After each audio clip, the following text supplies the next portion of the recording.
Great. So welcome, everyone. Before I introduce myself, I'm going to let Megan just tell us a little bit about how she came to focus on the stories that she has in terms of the extreme weather impacts on the insurance market and home values.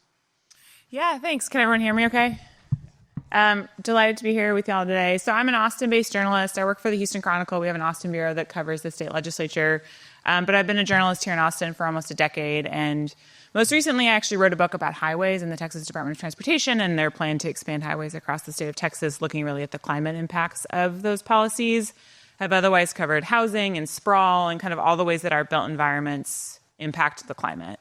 And so I was hired by the Houston Chronicle last summer, and one of my kind of first assignments was to look at the home insurance crisis brewing across the state, very much as a response to climate change and increasing weather disasters. So it really fits into what I'm interested in as a journalist, which is sort of less kind of climate science and more the societal adaptation and response to climate change and how we build cities and how we pay for housing and how we get around those cities in our cars or trains.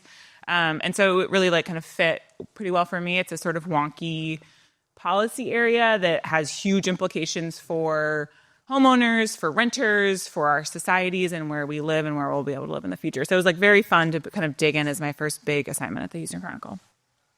And a little bit of background on me. I was at UCLA before I came to UT about 4 years ago. And there I led the Luskin Center for Innovation, which among a focus on kind of clean technology policies, we did a lot of work on climate adaptation as well, mostly extreme heat and wildfires, a little bit of flooding and drought. And then having had that experience in California, coming to UT, it seemed natural to create the Extreme Weather Adaptation Lab, which we launched about 4 or 5 months ago here at UT, and are working with the CoLab, which is a partnership with the City of Austin, focused on collaborative, sort of a university and city partnership to think about how to make Austin more resilient to a variety of extreme weather events. So I'm very excited to kind of moderate and contribute to this conversation. I think I'd like to start off, Megan, with some basic questions just to sort of set the stage. So what are the types of extreme weather that Texas faces, and how have they been changing over the last couple of decades? Yeah. So, I mean, I think the thing that everybody thinks of, particularly, for the Houston Chronicle where I work, is like floods, hurricanes, flooding events, extreme weather on the coast. And that indeed has driven a lot of losses and a lot of the kind of biggest headline grabbing losses. Hurricane Harvey cost the coast an enormous sum of money.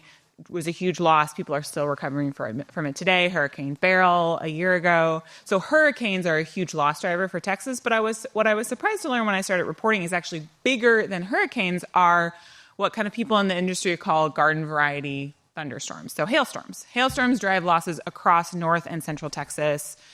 Severe convective storms. So just kind of we had a massive hailstorm here in Austin a couple years ago. I had to get a new roof, and I certainly paid insurance premiums for that new roof.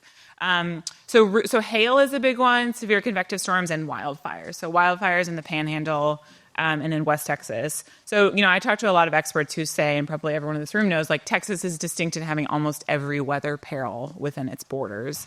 And that means that we have the highest number of billion-dollar disasters of any state. And they're just getting more frequent. They're getting more severe. And I think importantly, as the state is growing, it's not just that the events themselves are getting more severe, but there are more people living in the areas that are impacted. There are more rooftops in Central Texas. There are more people living along the coast who can get flooded during a hurricane. So the amount of value that is in these areas hit by extreme weather has increased a lot.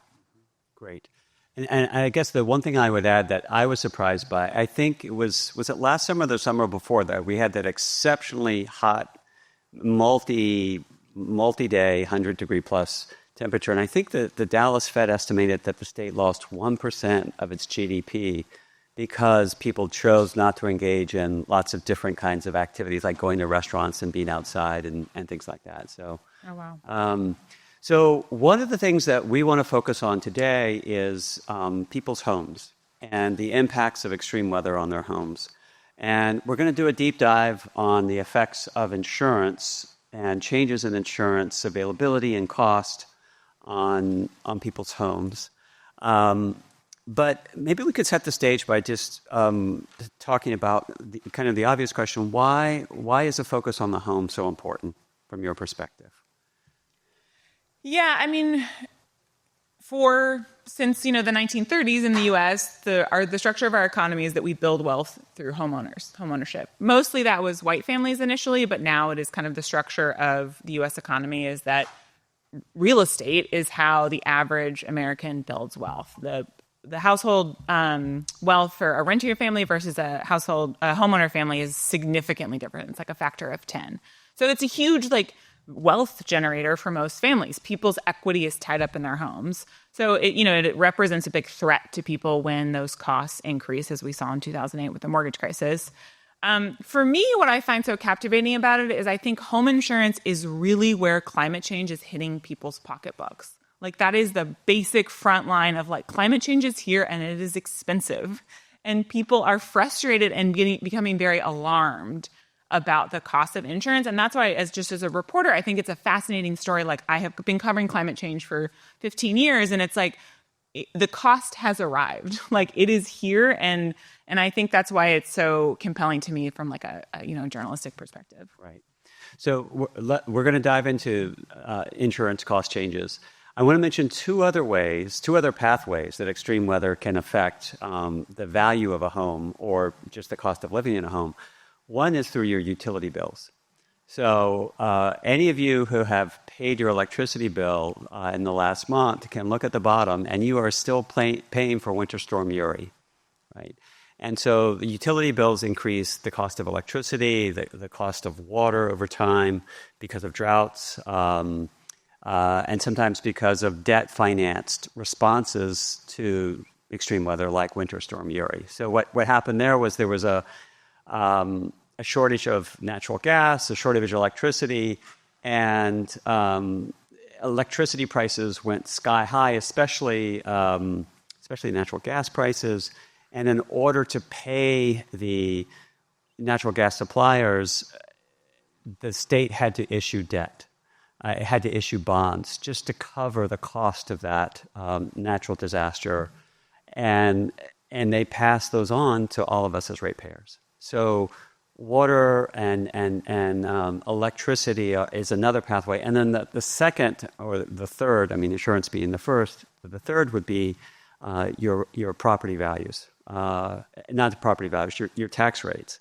So I think the other thing that goes up when you see local governments have to recover from natural disaster after natural disasters, they have to raise tax rates on properties. And so they're not nearly as big as neither of those two things, neither utilities nor changes in tax rates, local tax rates, are as big as the insurance impacts, but they are significant, and they all start to add up in different ways. So let's talk about insurance. You talked about it being really salient. Tell us about the size of the changes in insurance rates and where those changes have occurred and what extreme weather events they're associated with. Yeah, so across the board, insurance is going up. Last year in 2023 in Texas, insurance rates, which is different than a premium, our rates on average went up by 21% across the state. So that's just the base unit of insurance went up. But of course, your premium is different than that. That rises as an insurance company says, hey, in this zip code, in this particular type of home, it's actually going to be more expensive to insure because it's more risky. So across the state, home insurance rates went up about 21%. Over the last 5 years, though, they've gone up roughly 50% across the state, the highest increase in the nation. So insurance is going up significantly across the state. I think it's very hard to actually tie those increases to specific weather events or natural disasters, in part because insurance is supposed to be forward-looking. Insurance companies are supposed to use models to price predictive risk and not actually price in, oh, we had these huge losses last year and we need to recoup them. Of course, they do. But where it has gone up, I think, the most, like what I was shocked to learn when I started reporting is I talked to a lot of people along the coast in Houston and Galveston and Corpus Christi who are paying $12,000 a year to insure their homes. Just for comparison, the average premium here in Austin is $2,000 a year. So it is significantly more to insure your home on the coast than it is here. But I talk to people in the Panhandle and Amarillo and Lubbock who are paying $4,000 or $5,000 or $6,000 a year to insure their homes. And people will say, I never filed a claim. Why is my insurance going up? Like my house, nothing has happened to my house. I'm not in an area of high disaster. But the reason it's going up is because insurers are looking at zip code level data. They're looking at census blocks and zip code to say, where is risk increasing? There were fires in the Panhandle 4 counties away from yours that decimated farms and ranches. We're actually going to raise your rates because our models say your zip code is now more expensive to insure. So it is like one of the things that has been frustrating and interesting reporting on this is actually Texas is not a very transparent state around how and why insurers set rates. States like California, which we can get into the regulation around how insurance is regulated, it's state by state. But other states have a lot more transparency and you can see where people are getting dropped and also underwriting guidelines that are dictating why insurers are raising rates. In Texas, it's really a black box. You really don't know why rates are going up. And let's talk a little bit about building and safety codes and the way that building affects insurance rates. So one factor, I think, is the exposure to extreme weather, right? So that's the intensity, the frequency, the severity of the events that are faced. But the other is how well buildings are constructed. And Texas is, I've had to learn this as I came here, unlike, say, California or even parts of Florida, which have really extreme weather building codes that are designed to prevent damage. We have a very low regulation approach to building codes and a lot of ways to actually avoid stringent municipal building codes if a developer wants to.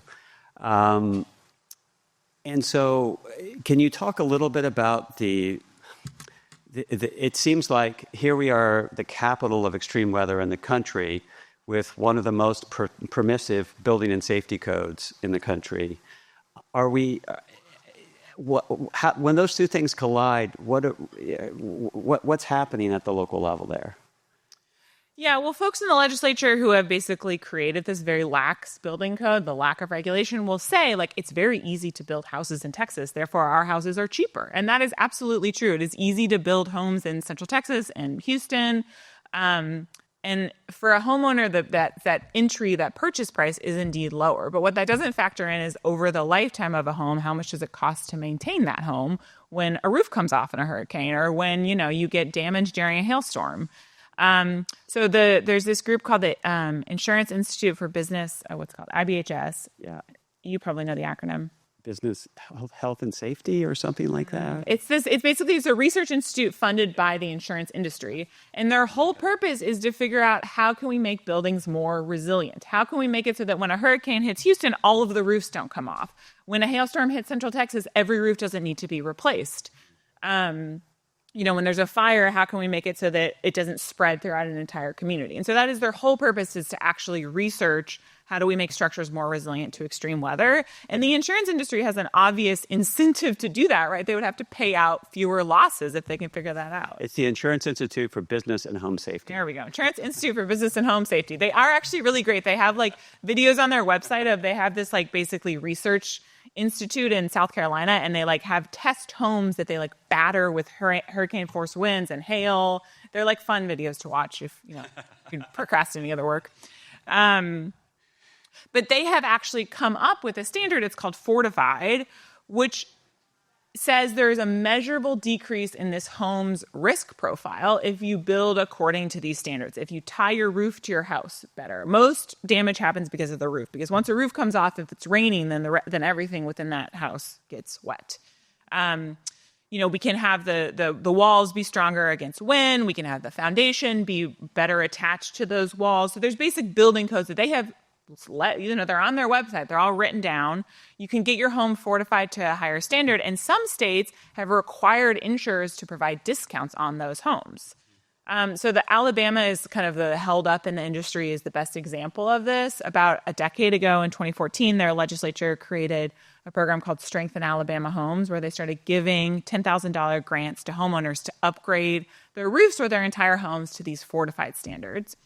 And if they did so, if they actually got certified that their home had been upgraded to these standards, they could get a discount on their insurance up to 50%. So half off their insurance premiums if they made these upgrades to their home. And the reason the insurance industry was willing to do that is, one, the legislature required it, but two, they had funded that research that said that we know the quantifiable risk reduction when we create these higher building standards. So currently there are about 70,000 fortified homes in the U.S. 50,000 of them are in Alabama, and I'll tell you 200 of them are in Texas.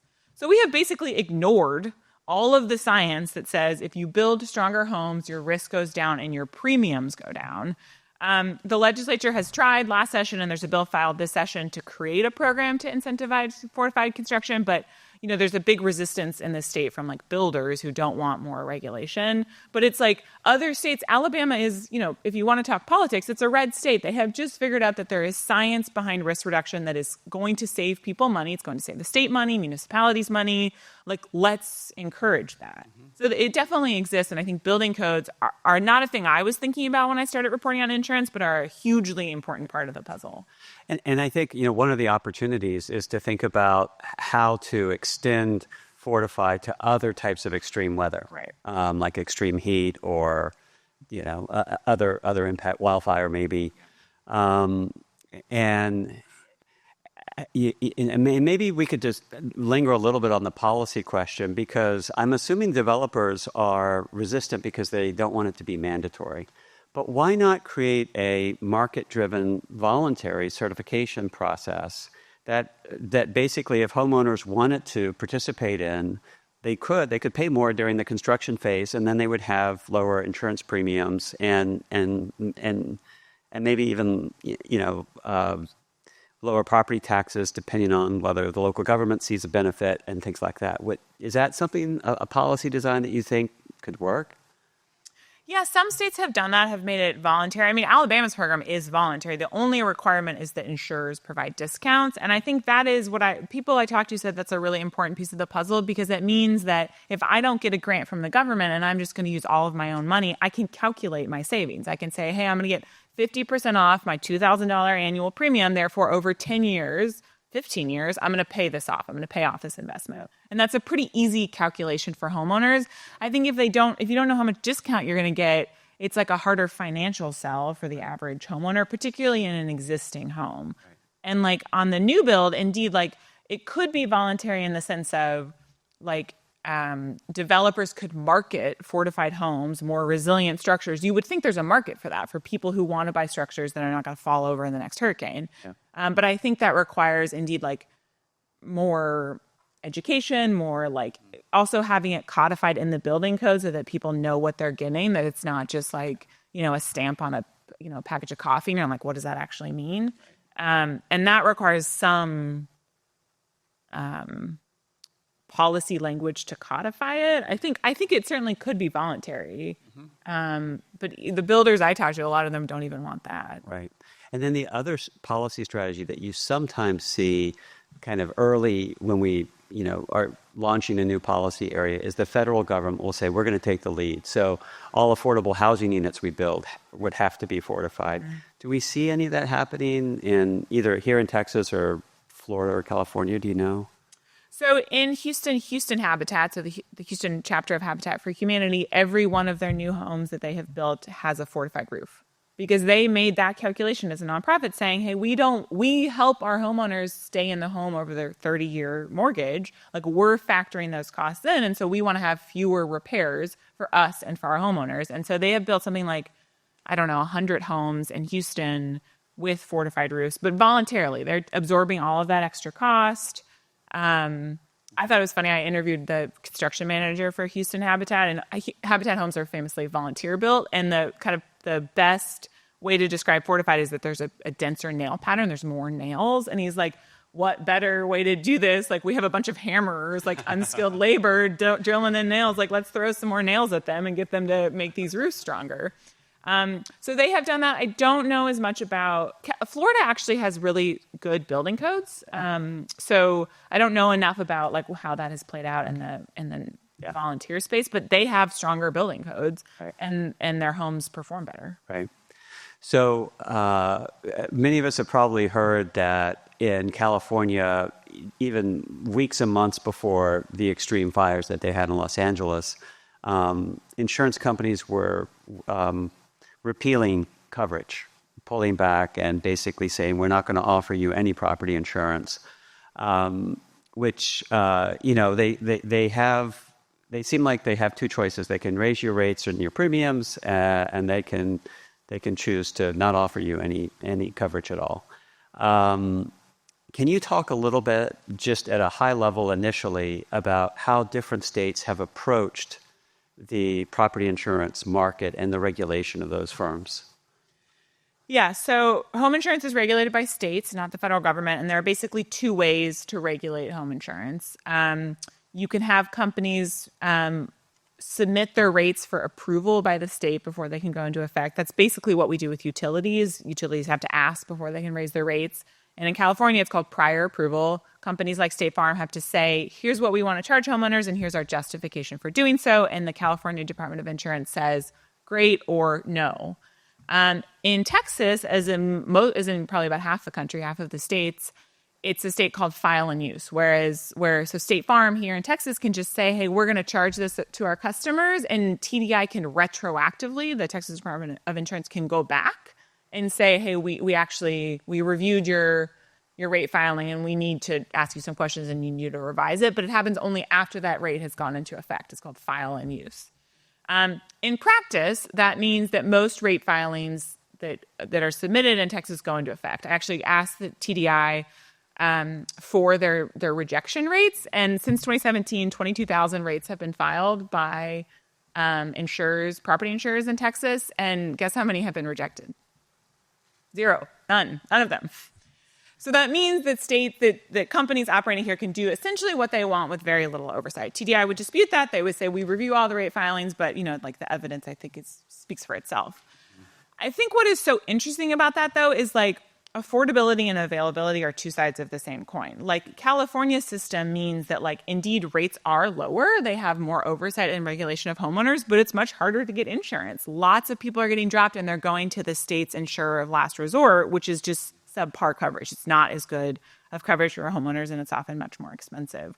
In Texas, our system allows such that even if you live in Galveston, you have insurance. You might pay a lot of money for it, but you are insured. And so there are two systems, I think, have various pros and cons. But those are the two basic frameworks. There are people out there who are saying, hey, we should federalize disaster insurance. We should have the federal government regulate this, which we can talk about. But that's basically how it works today. Okay.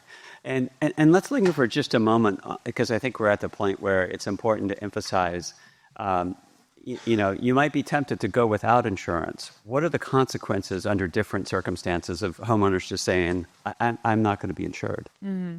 Well, you have to have paid off your mortgage. If you have a mortgage, you have to have insurance, which covers most homeowners. If you don't have a mortgage, if you've either paid off your home or if you have inherited it, you certainly could go without insurance. And people are now saying that they choose to self-insure, which basically means they're just putting money in a savings account. The risk is that you could lose everything. If your home, if there's a fire, if there's a catastrophic disaster, that means you're out everything. You do not get any money to rebuild your home. So that the chances of a catastrophic outcome, I think, are much higher. I think, though, there are some people who for them, it's not a choice. Particularly, the Houston Chronicle did a data analysis of people who report to the census that they don't have home insurance, and mostly those are low-income households, people who have largely inherited their homes or don't have debt. And they simply cannot afford home insurance. And so that leaves kind of this already vulnerable population much more vulnerable to climate disasters. And that, it's worth reiterating, climate disasters are localized, right? When a hurricane hits, when a hailstorm hits, it hits a community. And if that many people in that community aren't insured, they can't rebuild. It will simply sort of cease to exist. People won't come back. Right. So just to paint this picture a little more fully then, and this is getting really into the weeds, so forgive me if this is not something you've covered, but a lot of people have mortgages, and many people have mortgages for most of their life, right? The 30-year mortgage is sort of an American institution for those that have homes and own them. I guess the first question is, what types of property insurance are typically required by the mortgage lenders? And if, for example, you might live in California or a part of Texas where you can't get insurance through a private insurer and you go public, and you have this kind of lower quality coverage, does that increase your mortgage insurance? How does that, that's got to add the cost some way. Can you tell us anything about that? Yeah, I don't know if I have all the answers to that, but one thing I do know is that so if you have a mortgage and you stop paying your premiums, your mortgage company will put what's called forced place insurance on your home. It's much more expensive than a typical property insurance policy. And the only purpose of it is that if there is a catastrophic event that happens to your asset, they can recoup their costs. So it doesn't cover anything related to rebuilding your home. So there's basically two terms, which is the actual cash value of a home, which is what a mortgage company cares about. They care about the loan that's owed to them. And then there's the replacement cost value, which is what a homeowner cares about. They care about living in a home that is intact and safe. The replacement cost value is often much higher than an actual cash value home. There's been depreciation, there's been wear and tear on that home. The mortgage company only cares about that. And so I think that difference is a really significant difference for a homeowner, a community, a city that wants people to become whole after disasters. So let's kind of look into the future. Here we are. All the climate predictions are that we're going to see more extreme weather, more variability. So this problem isn't going to get smaller. It's probably going to get larger. What are the different ways that states could kind of lead on this in terms of policy? You started talking about that earlier, but let's first think about what the state can do, and we'll zero down on what can a prospective or current homeowner do. Mm-hmm. Yeah, that's hard to answer, because the best answer is stop emitting fossil fuels, which is right. Something I don't think we should lose sight of. As someone who covers the state legislature, I have covered 8 hearings about property insurance, and no one has said the word climate change. So that's the first thing. I think the program in Alabama is an obvious and sort of easy first step. Is encourage people to build more resilient homes, encourage builders to construct more resilient homes, better your building codes, make it so that when the inevitable next disaster strikes, homes are more resilient and people can get back into their homes quicker. People I talk to emphasize that it's not a question of just making it so that no damage happens. It's making it so that catastrophic damage doesn't happen, so that someone can go back into their home and go to work, that they can get their kids to school, that a community and a household can remain essentially intact after a disaster. But it's a tricky question. I mean, I think a lot of it is around climate resilience and adaptation, all the stuff that I'm sure all of you think about much more deeply than I do. That is the solution to the insurance crisis. I don't really think the solution is, indeed, it's important to regulate and scrutinize insurance companies, but they are responding to increased risk. Yeah. They have a profit motive just like every other company, and they are responding to a different environment. And so to me, really focusing on the insurance company is how they're behaving is important. And there's important accountability that needs to happen there. But it's all about, to me, not just how do we encourage more resilient building, but also let's think about where people are building. Well, in Harris County, people are still building homes in floodplains. Right. Well, so let's linger on this for a second. So if we wanted to drill down on what could public policy require of the insurance industry, you've said, let's take Fortify and make it available. So what would we need to do that, right? And you mentioned this earlier, different parts of Texas face markedly different natural disasters. So some places it's just wildfires and drought. Other places it's hurricanes. Some places you get hail. So would we have to ask the insurance companies to certify different levels of fortification for different natural hazards in order to kind of create a market-driven certification process that would guarantee homeowners lower premiums and rates? Yeah, and I think that research mostly exists. The Insurance Institute for Business and Safety has done that research of how do you make a home resilient to hail versus a windstorm versus a hurricane versus Wildfires. and wildfires are different, a little bit different because they're more community level. They're less individual homeowner level in terms of how do you make structures and neighborhoods more resilient to wildfires. But like Colorado had a pilot program to do just that, to help make community level wildfire resilience. So I actually think those like exist. I am not the public policy expert. I don't know exactly how you structure those programs, but like I think you could structure a program to say, roughly in these geographic areas, we are going to really encourage hail resilience or flooding resilience. Like, I think that is a totally rational and, you know, not easy, but like a pretty smart people could create that policy response. Because it seems like either we're going to pay more to build more resilient homes to whatever the local hazards are, or we're going to pay more in insurance premiums and rates because our homes are going to be impacted and we're going to have to rebuild them, right? Those are there any other choices you see us having aside from retreat, which we'll get to in a second? Yeah, aside from retreat, no, those are the options, Okay. I think. Yeah. All right. So let's talk about retreat. So you've talked about hurricanes and some flooding. That's where most people think about retreat. Are there examples of, and that's also a local government function typically, right? Maybe with some higher level of government funds to help buy out the property owners and things like that. Can you talk about the examples here in Texas of where managed retreat has actually happened? Yeah, Harris County, which is where Houston is, has the only mandatory flood buyout program in the country. So they have for about a decade been buying homeowners out of their parcels and or their properties and relocating them, giving them money to go elsewhere. And it's an interesting and complicated story, and I don't know all of the details. I think it is like an instructive example of how do you try to center equity in helping households be whole and remain connected to their communities while lowering their risk and lowering their exposure. There are voluntary flood buyout programs in Harris County. The numbers in my story, it's like 7,000 homes. I don't know, like several thousand homes have been bought out and relocated in Harris County. The county and the flood district are paying for that. At the same time, though, so these are in existing, 100-year floodplains, homes that have been repeatedly flooded over some certain amount of time period. But I have also reported on there's basically no development restrictions in Harris County. So there are many more multiples of 7,000 homes being built currently in the floodplain. So new homes are going into the floodplain. And so to me, it's not just, I think we often talk about retreat as like existing homeowners, removing them from their communities, which is a very difficult policy, right?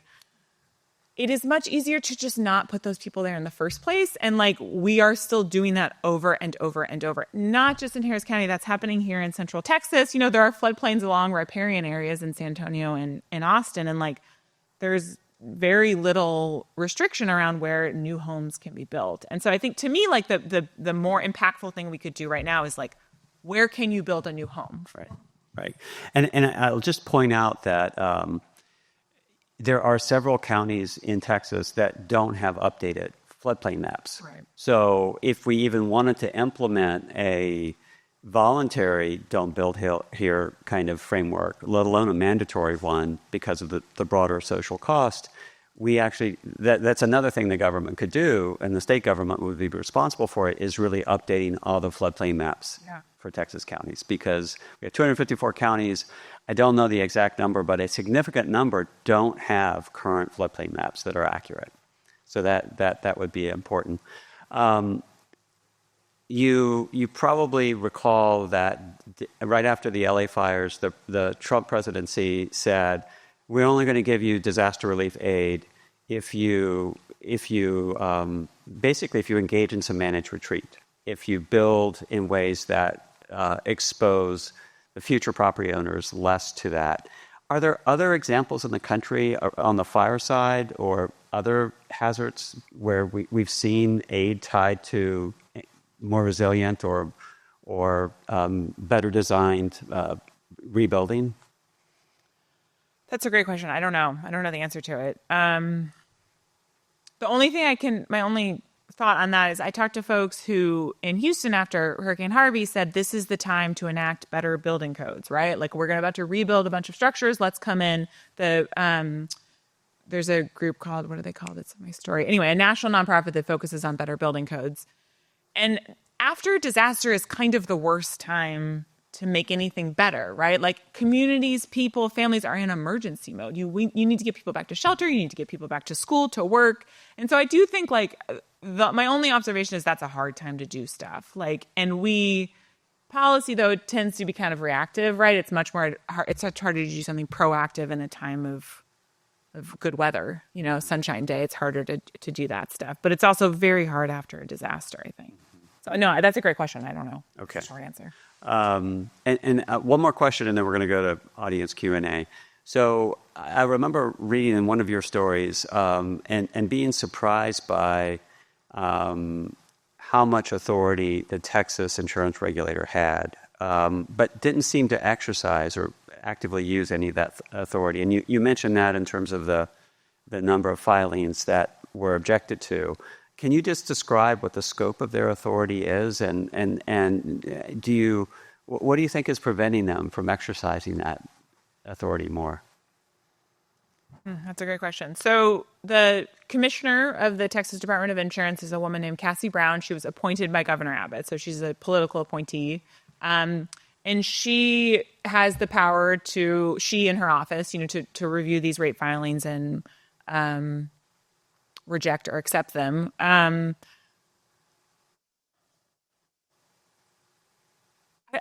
actually don't know the question. It's a great question. Like, why don't they exercise their power? I mean, a lot of that is determined by statute, what the kind of the power that the legislature gives them, and the insurance lobby gives a lot of money to lawmakers. So they are not incentivized to have a very muscular regulatory agency. Right. Is maybe one answer. Right, and so I mean they have policy discretion, but because of the political preferences of the appointee, they may not choose to exercise it. Do you know? We've talked a lot about coverage and the cost of coverage. We haven't talked a lot about claims. Do you know whether there are concerns about how claims are responded to by insurers over time? Are there any issues on that side in terms of the recovery phase and things like that? I didn't honestly look into that much, because once you start reporting on this, you hear from a lot of people who have a very specific claim dispute with their insurance company, and it's very hard to figure out what is legitimate and what is not legitimate. So I got a little overwhelmed, to be totally honest, on that front. I will say, though, that like something I didn't know and a lot of people don't know is that home insurance policies have been or kind of eroded. Like, what makes a good home insurance policy? I didn't know that until I started reporting this. And it's like goes into like really reading the fine print and knowing what you're looking for. It's like very dense, unlike a lot of other things that have a huge impact on your like financial health. So that one thing that I kind of have told people to look for is the actual cash value versus replacement cash value. Like depreciated value versus the actual cost to rebuild your home. A lot of policies, homeowners get their renewal rate from their company and they say, oh my gosh, I can't pay $10,000 a year. I can't pay $8,000 a year. Like, and they ask their broker, like, what can I do to make this lower? And the thing you can do to make it lower is accept less coverage. So your deductible goes up or you get less money to rebuild. And that is something that is just eroding. People file a claim and that's when they learn. Right. That their coverage, their deductibles, like a lot of these new policies have exclusions for hail. So in Central Texas, your hail deductible is going to be higher than other things, which like if you live here, you really want hail coverage, right? Like, and I think knowing that, like, it's very hard. It's hard to be proactive knowing that before you have to file a claim, but like that kind of literacy around what your policy covers is an important component. Great. All right, let's go to audience questions. Let's go ahead. Thank you. This was really, really interesting. And my question is to follow up on the last thing that you were saying is about how much of a problem is it that basically insurance is all about really complicated statistics, and it's really hard for homeowners to make informed decisions. And you get the example of hail. Also, many people don't realize flood insurance, none of your private stuff covers flood insurance. You don't get a Katawagan through FEMA. And the floodplain maps are really misleading. So Harris County found after, I think it was Harvey, that a whole lot of developers had raised the clause to about 1 or 2 inches above the 100-year floodplain. And people thought, oh, I'm not in the 100-year floodplain. I don't need flood insurance. And then the flood goes several inches above the 3-year level, and you're all fine now. So how much does this complicated fine print, the fact that stuff gets excluded, and the fact that people, all of us, have a hard time understanding statistics, make it hard for homeowners to make informed decisions, and also make it hard for them as voters to know how all this stuff interacts with public policy and vote for the policies that would make their lives better. I mean, that's the great question. I don't have a great answer. It's just, as a journalist, I'm documenting the same thing you are, which is like, I probably talked to 40 homeowners, and by and large, people don't know what their coverage. And I am a homeowner. I didn't know until I started reporting what I was covered. There are some policy solutions to that. So prior to 2003 in Texas, we had basically like a single policy. I forget what it's called. Like a single policy that was offered. And it was basically, it covers XYZ. Here's the policy, and State Farm is going to offer a version of this policy, and Progressive is going to offer a version of this policy. And then the legislature passed what's called Form Freedom, and basically State Farm can offer X but not Y, and Progressive can offer Y but half of X.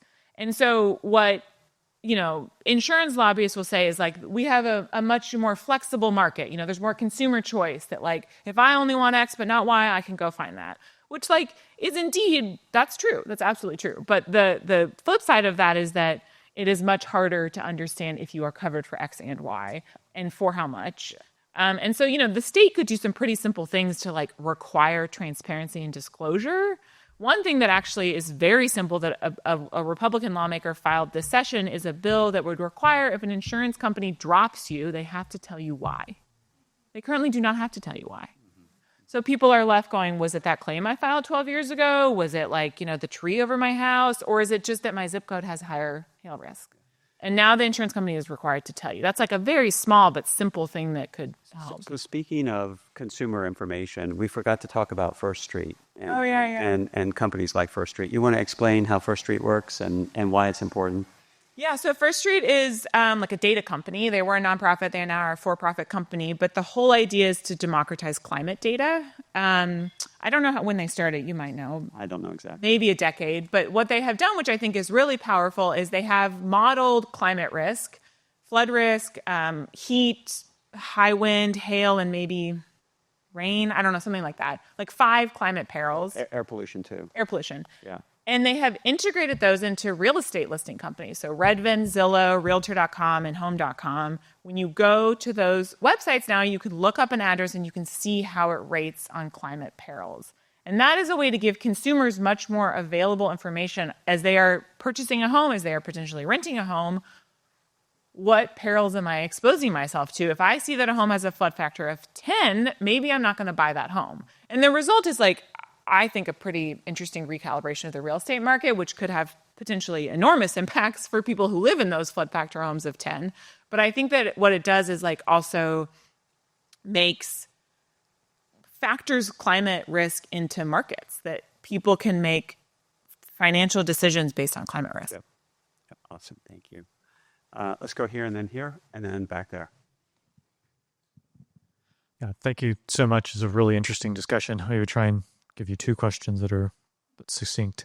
In relation to the retreat of the insurers from certain markets, this obviously seems like a non-sustainable business model.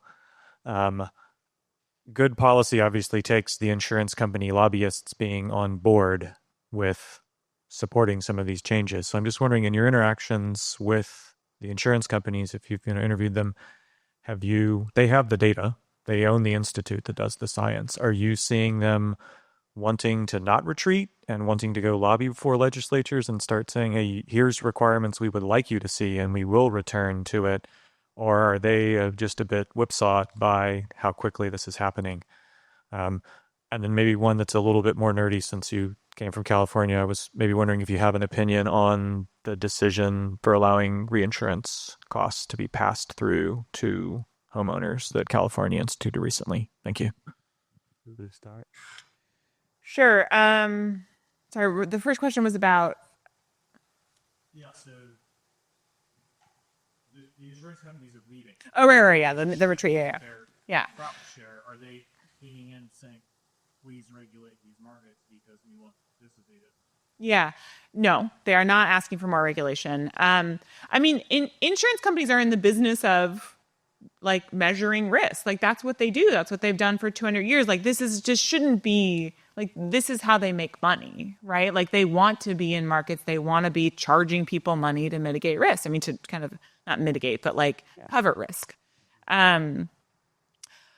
The insurance lobbyist I talk to will say we very much support more resilient building. Like that is good business for them. They want better building codes. They want fortified standards. They don't want to necessarily have to provide discounts, but they definitely want better building codes.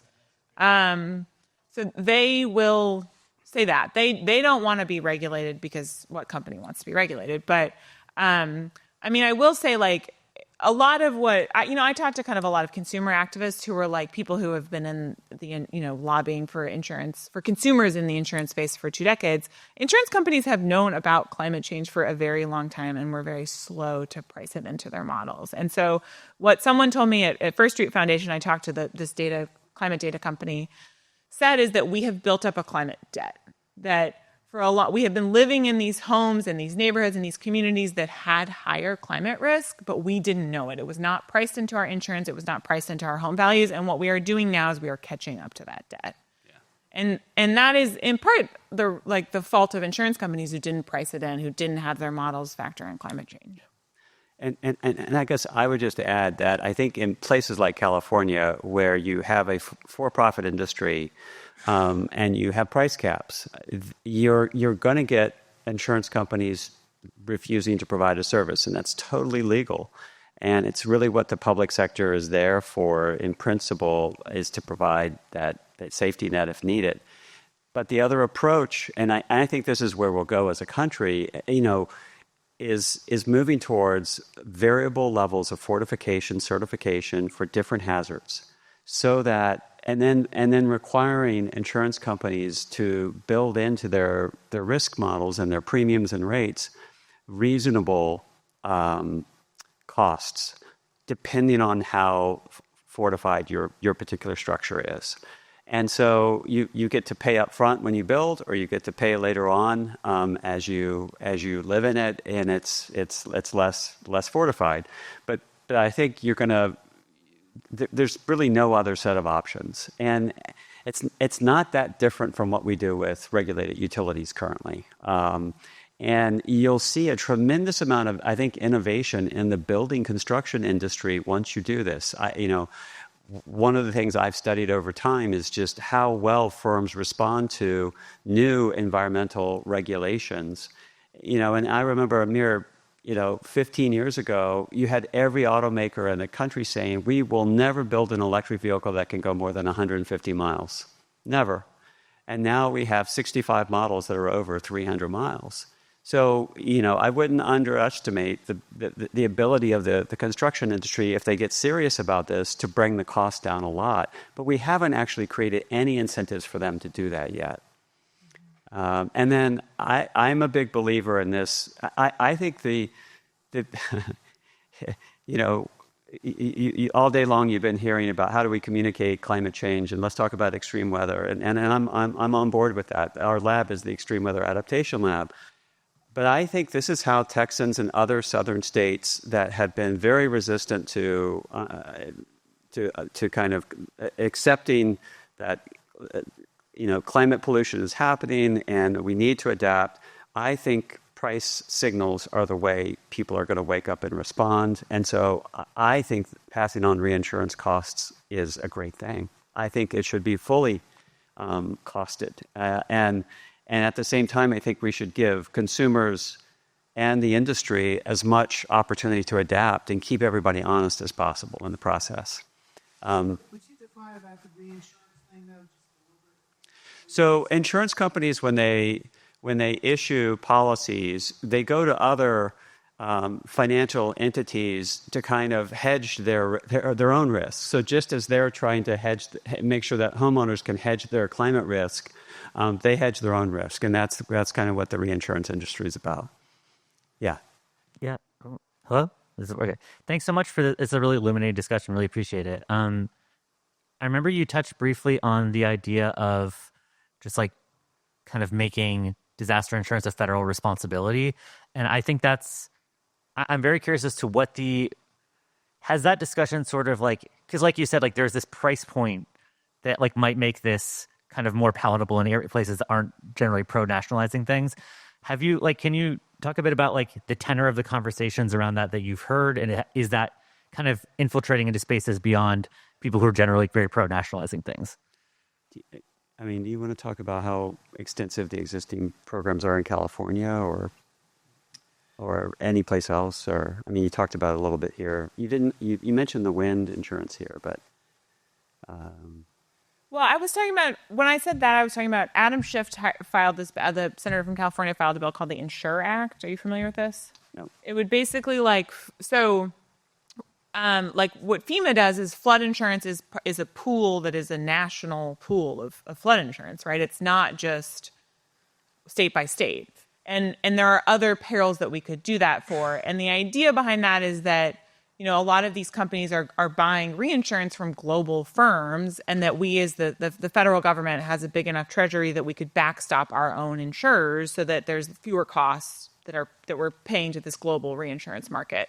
And it's a little above my pay grade to understand exactly how the finances work, but the idea is simply that, like, how I think about it is like disaster insurance is hard because disasters hit communities, like localized communities. And so what you need to do is diversify risk over a larger pool, and federalizing disaster insurance diversifies risk over the entire pool of the U.S. So you probably have a smarter answer. Well, no, but I would put on my hat as an environmental economist and say, whenever you subsidize risk like this, you create moral hazards, right? You do create the incentives for people to rebuild in the 25-year floodplain. And so I'm not, except for short periods of time and under very unusual circumstances, I think trying to regulate the market, the insurance market, more strategically is going to lead to more innovation. It's going to drive down construction costs. It's going to drive down insurance costs.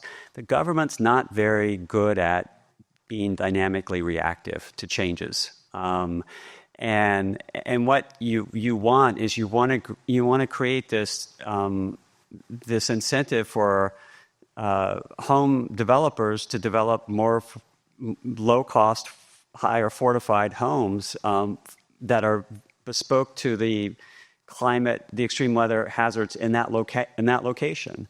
And you want insurance companies to reward them for that with lower premiums and rates. And if the government guarantees to cover all losses, and socializes those costs across a big population, you're going to have somebody in Minnesota, paying for flood insurance for somebody in Florida, and the person in Florida is not taking due care to minimize their total social, but the cost they're imposing on society and on the government. So, trying to, and again, it also gets back to this raising awareness of the impacts of climate change, right? This is the thing that is going to touch every American. And if we can make sure they understand that the origins of all this weather variability are our impacts of our emissions, our carbon pollution on climate, then we've accomplished something even more important than just keeping our home safe. That also is just NFIP's badly underfunded, running billions of dollars in the red. Right. Yeah. Yep. Let's go here and then up front. Your reinsurance response prompted a question for me talking about how those costs should be passed through, because that's accounting for additional risk. Any negative externalities are typically excluded from those economic models and pricing. But of course, we were also talking about the disproportionate impact of these climate disasters on low-income, BIPOC, typically underinvested communities. We know that a family that's low-income within these areas might actually have a net negative in terms of the funding that they're receiving because they don't have that insurance, versus maybe, a white family or more economically privileged family that would receive a net positive. Right. And so understanding fully, we want to see those prices reflected because that's good policy and helps us make good decisions and avoids moral hazards. Mm-hmm. How do we account for that sort of economic inequality piece to make sure that as these prices are being reflected, folks are still receiving the insurance and the coverage that they need, recognizing that they're going to be typically disproportionately impacted by those storms. Yeah, so your question is a wonderful question. And I would say for every extreme weather event, what you have said is true in terms of the impacts on low income and very vulnerable households and communities. Most, if not many of those community members are renters.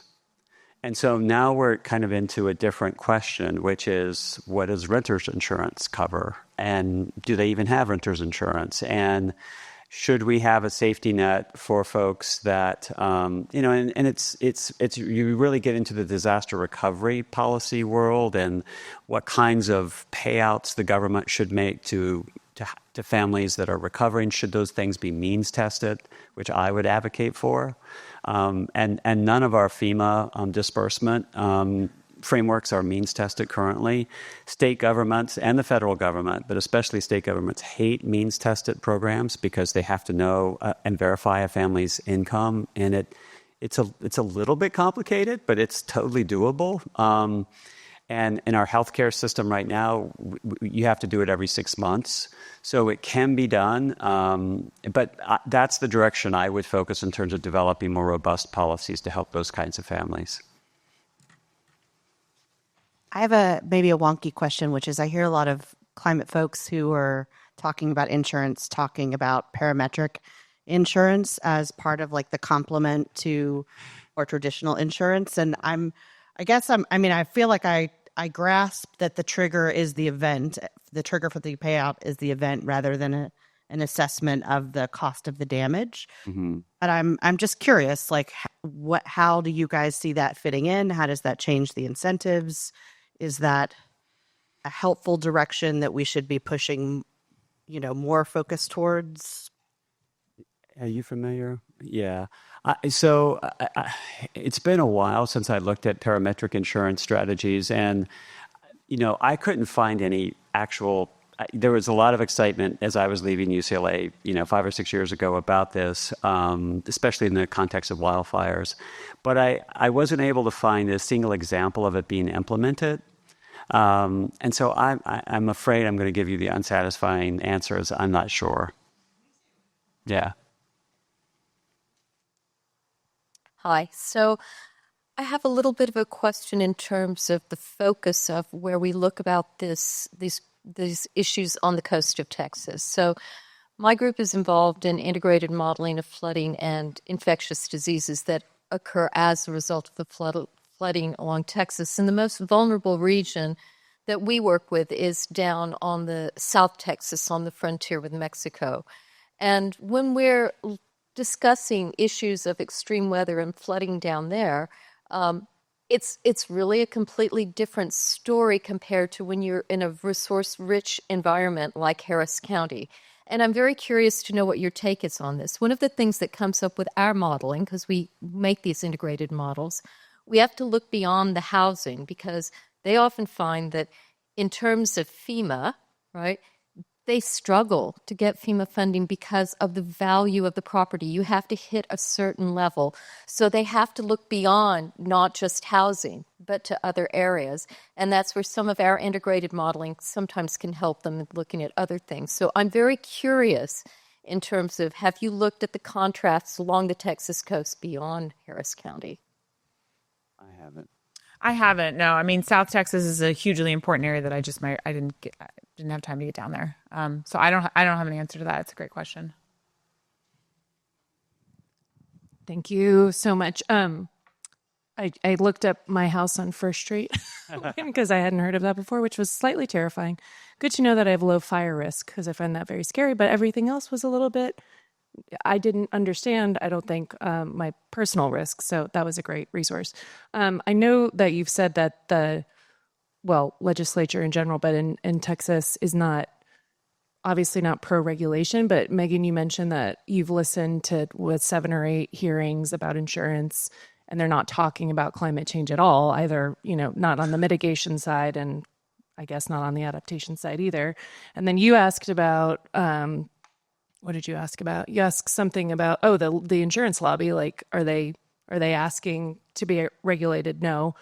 Are they asking for? I would imagine the insurance lobby is pretty strong. Like, are they showing up at the legislature and saying something needs to be done to reduce risk because we're going to go out of business? Back to your question, like, are they? Is anybody doing anything? Yeah. Go ahead. I mean, insurance companies are still making money. It's worth making that point. And one way they make money is they take our premiums and they invest that money. And so that investment income is significant. So even if they break even on our premiums, they're generating revenue. So insurance companies are not going out of business. It is important to say State Farm is still making money. They are indeed in the hole in California, but their entire portfolio is profitable. Is anybody doing anything? I mean, the state of Texas, like, last session banned the use of environmental modeling in insurance pricing. So, like, no, is the short answer. Like, oil and gas money is also a pretty significant lobby at the legislature. So I would say, like, no. Do you have a more hopeful answer? Well, I think, and you alluded to this when you talked about the Fortified program. The Fortified program is a very simple program that focuses mostly on, extreme weather events that affect your roof and wind shear. And I think the insurance companies would be in favor of being part of a conversation that expanded the certification to other extreme weather events and other levels of fortification for any given event. And so I think they want an expansive market. They don't want to be priced out of a market or regulated out of a market. So I think they'd like to see the construction industry step up and all of us pay more for better fortified homes. I don't think they'd oppose that. I don't think they'd oppose that. Just to clarify real quick on the Fortify, is it at the state level that they decide whether, and then, like, how does the piece come in about mandating or requiring that there's a discount, like, on the insurance side? Fortified exists today. Everyone in this room could go out and get a fortified roof. You would just have to pay for it. What states have done is helped you pay for it, one, or required your insurance company to give you a discount. So that's where the state legislature comes in. But that exists. A lot of people don't know about it. And you have to kind of create an ecosystem. You have to create fortified inspectors who can go out to say, I approve this. And Alabama has a lot of them. Texas has a few of them. So it's like the state can help kind of create the ecosystem that builds demand and generates interest. I think we have one question. Last question. Last question. Is there one in the back?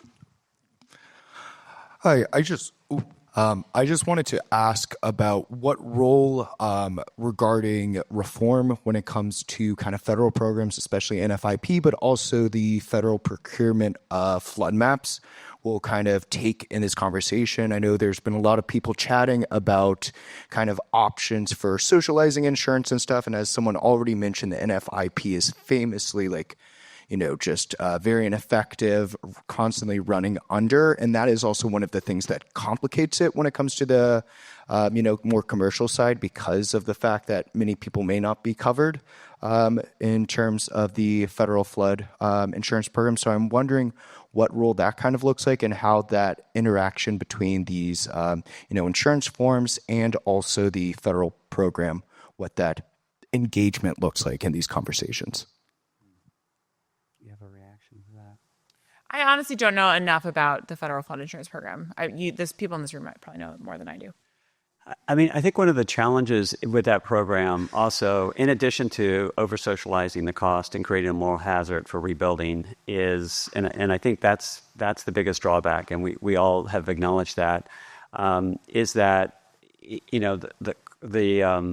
and I don't want to get political here, I'm the dean of the LBJ school, but the current presidential administration is cutting back on the USGS personnel that actually would model increased variability in flooding across the United States. And so what we need is more spatially and temporally and seasonally resolved models, and unfortunately, the supply of those is going to dwindle now for the next couple of years.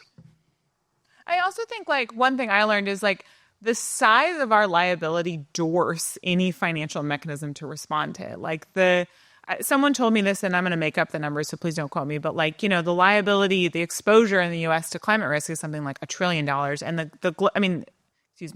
the global reinsurance market is something like $1 trillion, and our exposure is something like it's 10 times that. There is just not enough money in the system to cover all of the liability we have created, and so to me, that like we have to begin mitigating risk. Like that's how you correct that imbalance.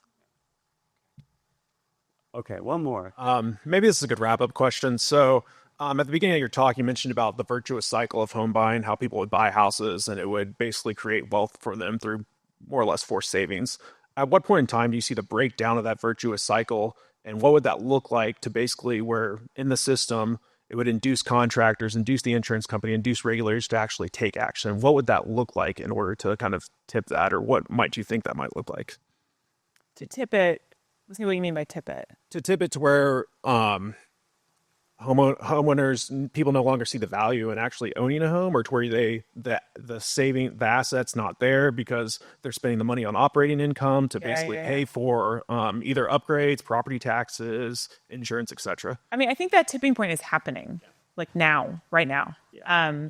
I talk to experts who are like, we have to rethink the 30-year mortgage, because the 30-year mortgage is predicated on, in 30 years, I can anticipate the return on my investment, and climate change makes that obsolete. So like, I think that's happening. I think people are looking at how much it costs to insure a home and pay property taxes and saying, I'm losing money on this investment. That the wealth generation is not there.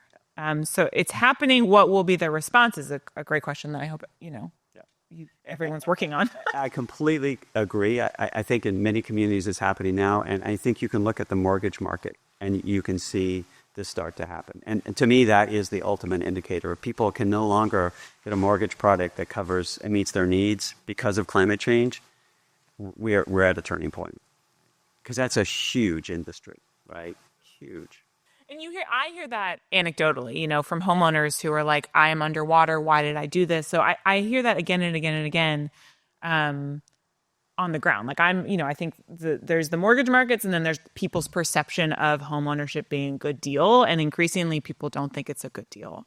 And I would just add, insurance costs are the biggest extra cost, but you've got, climate premiums are going to be passed through your utility bills, and climate premiums are going to be passed through local property taxes because local governments have to rebuild after each event too. So you've got these 3 different significant pathways all acting on the net value of your home over a 30-year period.